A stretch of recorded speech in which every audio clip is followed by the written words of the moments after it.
Kanu's handwritten 2016 letter, DOS power of attorney resurfaces as Ejiofor defends legitimacy against falsehood.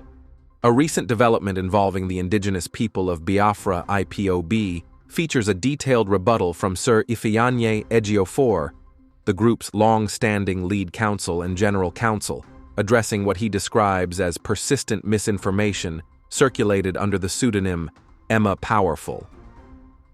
In a detailed statement titled Weekend Musings, the Curious Case of Self-Professed Whiter Than White, a Modest Autopsy of Manufactured Virtue, Series 1, dated February 14, 2026, Ejiofor invokes the Igbo proverb, Alu gbaa afọ, o bụrụ omenana.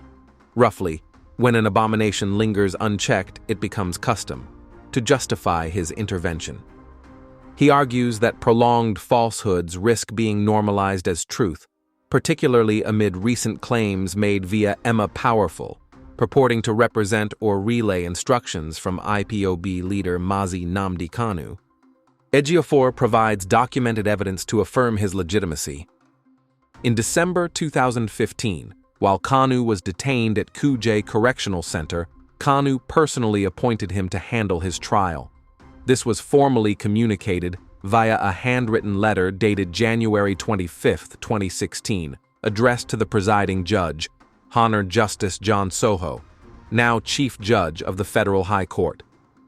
The letter explicitly states that Kanu's instructed lawyers are Chief Chuks Muoma SAN and Ifeanyi Ejiofor, rejecting any other representation without his approval.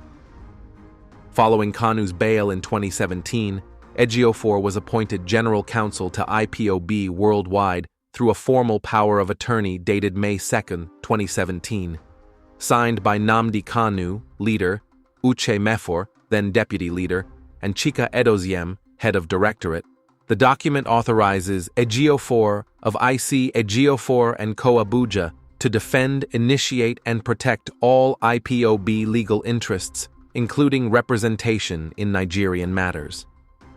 Ejiofor firmly denies claims that he appointed members of the Directorate of State DOS during Kanu's incarceration, calling such assertions spectacularly preposterous and fiction. He stresses that Kanu, as an individual, lacked authority to unilaterally appoint counsel for IPOB as an organization, and no DOS appointments occurred through him while Kanu was in custody. The statement appears to respond to recent publications under Emma Powerful, a pseudonym IPOB's DOS officially discontinued in late January 2026 due to compromise, misuse, and security risks. Official IPOB communications now require the organization's letterheaded paper with any post-discontinuation use of Emma Powerful deemed unauthorized and non-representative of leadership. Ejiofor portrays critics as self-proclaimed paragons of virtue, whiter than white, who launder falsehoods, urging a return to verifiable facts over propaganda. He concludes, facts, unlike rumors, require no amplification. They simply endure. This intervention highlights deepening crises created by Nnamdi Kanu siblings within IPOB, including disputes over leadership authority, the validity of directives, example, sit-at-home orders, and representation amid Kanu's continued detention.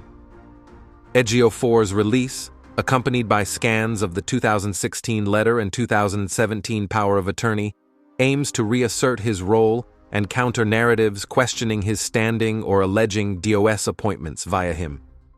With supporters sharing the documents as proof of continuity, while detractors question ongoing relevance or alignments within the movement.